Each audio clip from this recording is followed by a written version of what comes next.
Je m'appelle Jonathan Lenoir, je suis chargé de recherche au CNRS dans l'unité écologie et dynamique des systèmes anthropisés, EDISAN, à Amiens. Au niveau de mon parcours, j'ai fait une école d'ingénieur forestier à l'École nationale du génie rural des eaux et forêts à Nancy. Après quoi, j'ai entamé une thèse en écologie forestière avant de partir en postdoctorat à l'étranger au Danemark, où j'ai étudié la macroécologie végétale pendant 3 ans. Et j'ai été recruté à Amiens en tant que maître de conférence en biostatistique, où j'ai enseigné pendant quelques années jusqu'en 2017, après avoir été recruté au CNRS en tant que chargé de recherche. Alors, mes travaux portent essentiellement sur l'écologie forestière et sur l'impact des changements globaux et notamment du changement climatique sur la biodiversité forestière. Notamment, je m'intéresse plus particulièrement à la question du microclimat forestier en contexte de réchauffement climatique.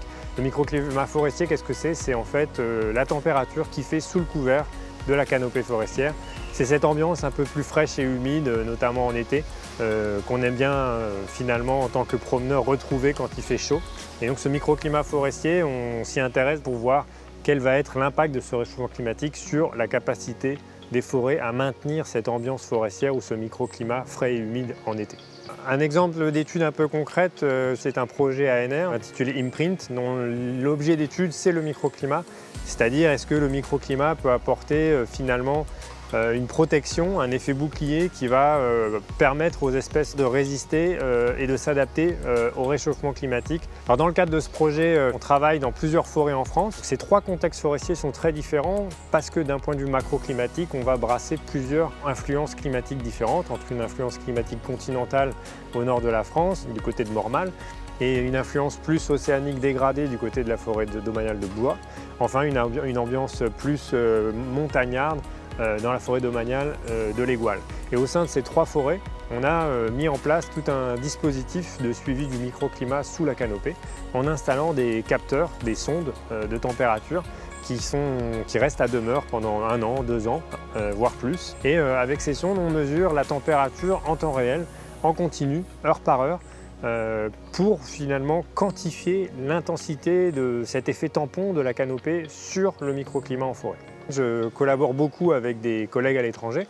On a eu un financement récemment de la Fondation pour la recherche sur la biodiversité, la FRB, basée à Montpellier, au centre de synthèse de Césame.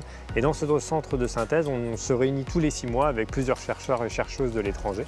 Donc c'est vraiment un consortium international qui réunit à la fois des experts en marin mais aussi en terrestre et dont l'objectif et la question c'est de s'intéresser à l'impact du réchauffement climatique sur cette redistribution massive du vivant aujourd'hui qu'on observe à différentes échelles, notamment la remontée des espèces en altitude vers les sommets des montagnes ou la remontée vers les pôles en latitude ou encore le changement de distribution des organismes marins au sein des océans qui vont chercher la fraîcheur dans les profondeurs des océans. Tout ça, c'est des questions qui m'animent depuis assez longtemps et qui continuent aujourd'hui de m'animer et sur lesquelles j'ai vraiment envie de travailler. Être lauréat de la médaille de bronze du CNRS, c'est vraiment une super reconnaissance et je suis très fier d'avoir reçu cette récompense.